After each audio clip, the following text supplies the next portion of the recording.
Então, quando concluiu as filmagens, você falou, agora sim eu sou ator, eu quero continuar, essa é a minha nova vida. Era isso. Agora, ali, eu queria. Eu falei, peraí. Foi quase como se você colocasse o pé pra dentro, assim, na porta, e eles não podem fechar a porta mais, sabe? Porque lembra, eu jogava futebol americano, mas eu não tirei muita grana. Eu não era o Justin Jefferson. Justin Jefferson é um superstar, cara. Ele é o cara. Eu era aquele cara lá atrás da lista, sabe? Mas jogava bem, jogava bem. Ah, eu jogava. Mas, e eu consegui chegar lá, né? Mas eu não era uma estrela, sabe? A minha carreira não era de estrela. E aí, quando me cortaram, eu não consegui voltar e eu fiquei chateado. Mas aí, quando eu entrei na indústria de entretenimento, eu falei, cara, essa é minha nova vida. E aí, uma coisa levou a outra, que levou a outra, e eu falei, cara, ter essas oportunidades e conseguir, e toda vez que eu ganhava um papel novo, eu falava, eu vou dar tudo de mim, eu não vou me segurar. E aí as coisas continuavam a aparecer. Depois eu fiz um filme com Ice Cube. E aí depois eu fiz um filme com Adam Sandler. Cara, sabe, com Chris Rock também. O Chris Rock me viu. Onde ele te viu? E ele, no filme O Golpe Baixo. Golpe baixo. E ele tava no filme. E aí ele falou, ele me viu lá, ele me viu com meus filhos. E aí eu levei minha esposa e meus filhos pro set. E eu nunca esqueço que ele virou pra mim e falou, Terry, eu tenho um negocinho pra você. Eu tenho uma coisa pra você.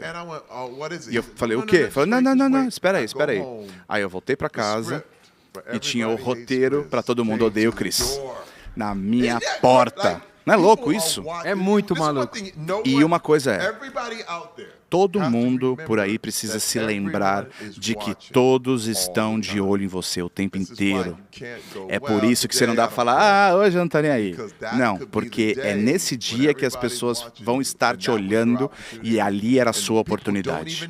E as pessoas nem sabem as oportunidades que elas perdem porque eles decidiram que, não, hoje eu não tô nem aí. Sabe? Todas as vezes que você tiver a oportunidade de fazer o que vocês fazem, vocês precisam dar tudo de vocês.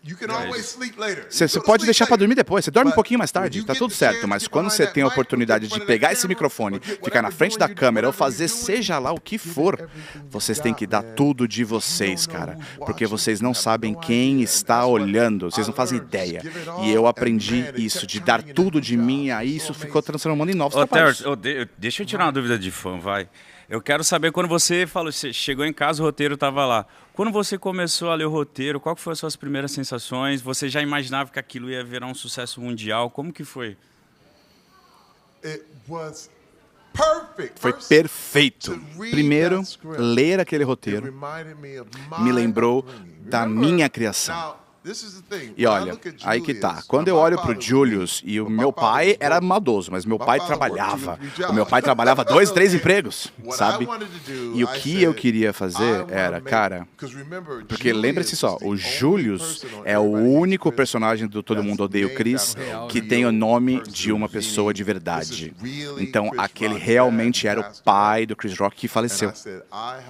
E aí eu pensei, cara, porque quando você representa uma pessoa verdadeira, eu não queria que ele ficasse meio idiota ou engraçadinho, não, eu queria honrar ele, porque ele tinha outros filhos, outras pessoas ao redor, e eu falei, cara, essa é a oportunidade da minha vida, porque eu cresci assistindo outros sitcoms com pais, vários programas tipo Good Times, que você vê, até no Fresh Prince, sabe, o tio Phil, as pessoas que realmente, principalmente personagens negros, eu falava, cara, não, você precisa saber que nos Estados Unidos as pessoas vinham até mim e falavam, você é o único exemplo de um pai preto que eu consigo seguir.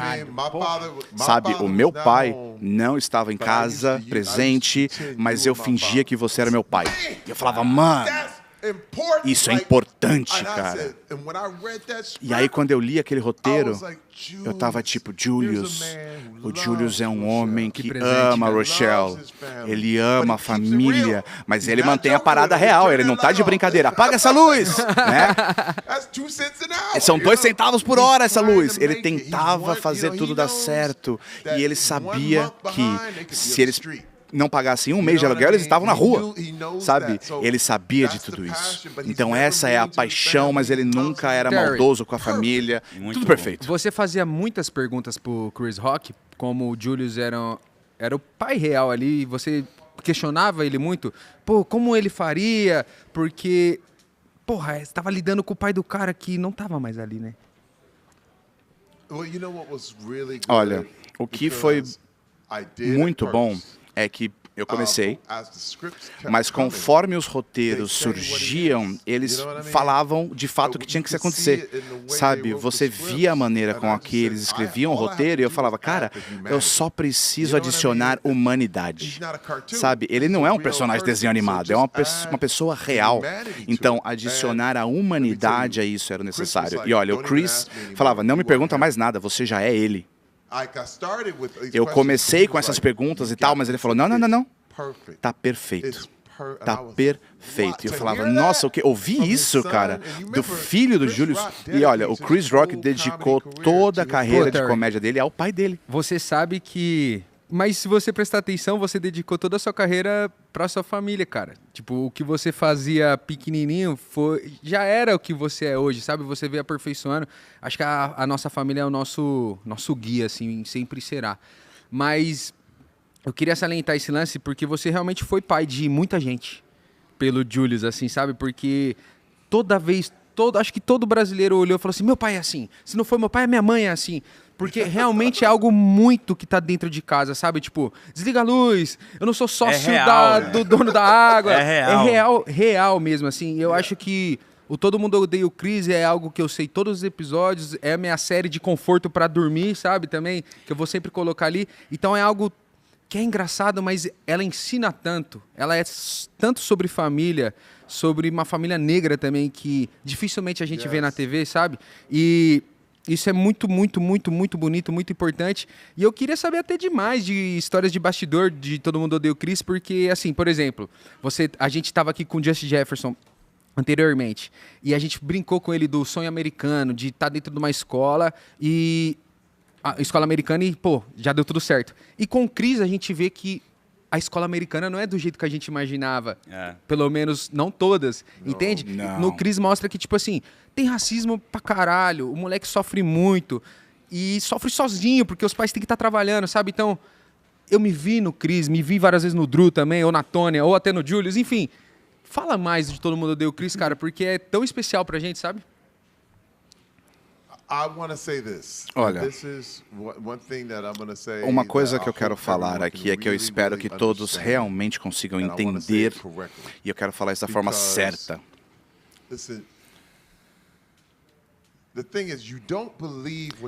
Você não pode acreditar no que você vê.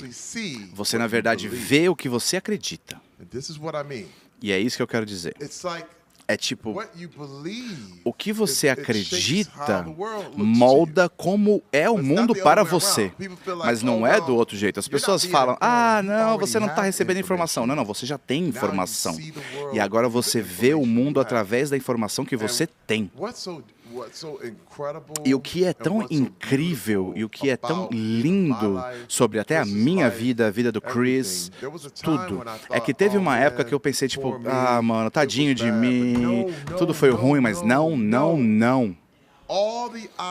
Todos os obstáculos pelos quais eu passei, tudo pelo que eu passei quando eu era menino, fez quem eu sou hoje. O motivo, e mais uma vez, não estou falando que as coisas deveriam acontecer ou não, mas as coisas ruins acontecem. Essa é a verdade. Você precisa encontrar uma maneira de lidar com isso. Mas uma coisa que mudou para mim foi que eu decidi acreditar que as coisas ruins eram para o meu bem.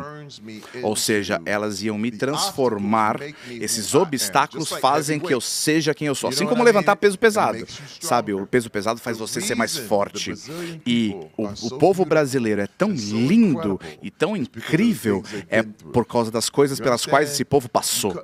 sabe? Tipo, quanto maior o obstáculo, maior a vitória. Nunca se esqueçam disso. Cara, se tudo fosse fácil, né? Não tinha motivo para comemorar. Só que quando eu vou pro Brasil e eu vejo como as pessoas estão juntas e elas se amam, a paixão que existe lá, é porque eles sabem pelo que eles passaram. Sabe, eles falam, a gente se ama porque a gente sobreviveu. Sabe, eles veem que algumas pessoas não sobreviveram. Então eles falam, cara, a gente tá aqui, a gente se ama e a gente ama mais e melhor por conta dos sacrifícios que as pessoas fazem. Tá me entendendo? E até, tipo, independentemente do que o meu pai fez, ele ainda trabalhava. E eu agradeço a ele por isso.